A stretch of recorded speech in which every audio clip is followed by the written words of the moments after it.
So yan, may libre po silang patikim ng tsokolate, tableya. Ang sarap-sarap, di ba ma'am? Ano masasabi mo? Anong lasa?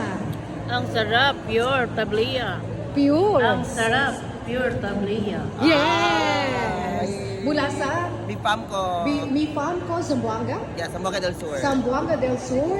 At sila ay hinirang ang kanilang kooperatiba na Most progressive. Most Progressive Cooperative for 2025. Congratulations, Thank you Mi po. Farm ko. Your tableya is so good. At ito ay 1,150 What? only. Tatlo na po yung Isang kilo nabili. na. From Ayan. 50 packs, tatlo na lang po. Ayan, konti na Yan, lang. Oh. konti Tapos na lang. yung mga maliliit nila, 109 nila.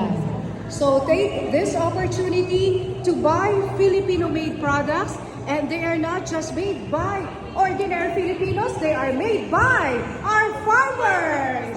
Mga magsasakang Pilipino po ang gumawa ng mga produktong ito. Bawang, Yes! bawang.